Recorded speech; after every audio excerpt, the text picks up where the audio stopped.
ప్రపంచంలో ఏ ధర్మాన్ని కూడా స్వధర్మీయులు పరీక్షించేది ఉండదు, లేదా ధర్మాన్ని ఎక్కువగా నమ్మేటటువంటి దేశాలు పరీక్షించేది ఉండదు. క్రైస్తవ ధర్మం గురించి క్రిస్టియన్ కంట్రీస్ అయినటువంటి 84 కంట్రీస్లో ఎవరన్నా పరీక్షిస్తుంటారా, విమర్శిస్తుంటారా? నాస్తికులు ఉండొచ్చు, హేతువాదులు ఉండొచ్చు, కానీ ఆ మతాన్ని ధర్మాన్ని దూషించడం, ద్వేషించడం ఉండదు. అందులో లోపాల గురించి ప్రస్తావన ఏదన్నా నాస్తికులు చేస్తే చిన్నపాటిది మాత్రమే, బట్ ద్వేషం, దూషణ ఉండదు. అలాగే ముస్లిం సమాజం 54 దేశాల్లో ఉన్నటువంటి చోట ఎక్కడన్నా వాళ్ళకి సంబంధించి ఏమన్నా దూషణలు, ద్వేషాలు ఉంటాయా? అలాంటి దూషణ కానీ ద్వేషం కానీ చూపెడితే ఏకంగా ఉరేసేస్తారు, లేకపోతే కొట్టి చంపేస్తారు. కాబట్టి అక్కడ ఉండదు. కానీ ఒక్క హిందూ ధర్మానికి మాత్రమే ఈ పరీక్ష ఉంటుంది. విచిత్రం ఏంటంటే భారతదేశంలో అత్యధికులు హిందూ ధర్మాన్ని పాటిస్తారు. ఈ హిందూ ధర్మాన్ని అవహేళన చేస్తూ, కామెడీ చేస్తూ, పుంకాను కథనాలు ప్రొజెక్ట్ చేసేటటువంటి ఇక్కడ ఉన్నటువంటి మీడియానే కావడం, ప్రాంతీయ భాష దగ్గర నుంచి జాతీయ స్థాయి మీడియా దాకా ఉండటం అన్నటువంటి జరుగుతూ ఉండేది. ప్రజలు ధర్మకంకణబద్ధులై ఉండి ఈ చర్చల్ని విభేదిస్తూ ఉంటే విమర్శించొద్దు, కొట్టద్దు, చంపద్దు. విమర్శించు, కొట్టద్దు, చంపద్దు. దూషణకి సమాధానం ధర్మంగా చెప్పాలి. అదే హిందుత్వం తరతరాలుగా నేర్చుకున్నటువంటిది, నేర్పుతున్నటువంటిది. అదే చేసింది.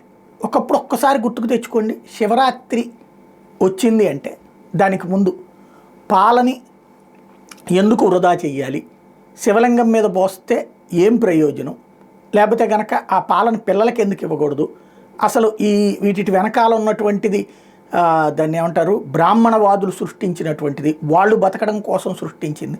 ఇట్లాంటి స్టోరీలు, డిబేట్లు, కాలమ్స్ వచ్చేసాయి. టీవీలో పొద్దున పూట్లన పూజ గురించిన వార్త వచ్చేది కాదు, ఈ వార్తలే సరిపోయాయి. పొద్దున్నుండి సాయంత్రం దాకా డిబేట్లు పెట్టేవాళ్ళు. అలాంటి సిచ్యుయేషన్ నుంచి ఇప్పుడు ఈవెన్ అంటే ఇట్లాంటి వాటిట్లో కీలక పాత్ర పోషించిన TV9 సుదీర్ఘకాలం పాటు. ఆ TV9 కూడా ఇవాళ రోజున బాధ్యతాయుతంగానే పోషిస్తోంది, ధర్మానికి అనుగుణంగానే పోషిస్తోంది. వివిధ ఆలయాల్లో పూజలు, పురస్కారాలకు సంబంధించినే చేస్తోంది. హిందువు తన పాయింట్ మీద కట్టుబడి ఉన్నాడు. వీళ్ళ వార్తలకి లొంగిపోయి తన వైఖరి మార్చుకోవాలి. వీళ్ళ వార్తలకు ప్రభావితుడయ్యి తన ధర్మాన్ని పక్కన పెట్టాల. ధర్మం మీద ఒకనాడు దాడి, చంపి, బెదిరించి, అత్యాచారాలు చేసి ధర్మం నుంచి బయటికి తీసుకెళ్లే ప్రయత్నాలు చేస్తే ఇప్పుడు మీడియా ద్వారా కొళ్ళబొడిచి అలాంటి ప్రయత్నం చేస్తూ వచ్చారు గత కొన్ని దశాబ్దాలుగా. ఇప్పటికీ ధర్మాన్ని గురించి అతిగా మాట్లాడితే సమాధానం చెప్తారు. అదే సందర్భంలో ఎవరూ ధర్మాన్ని వీళ్ళ కోసం, వీళ్ళ మాటలకి లొంగి పారిపోవడమో, వదిలేయటమో, లేదంటే కనుక దూరం కావడమో చెయ్యరన్నటువంటిది ఇప్పుడు చూపెడుతున్నటువంటి పరిస్థితి.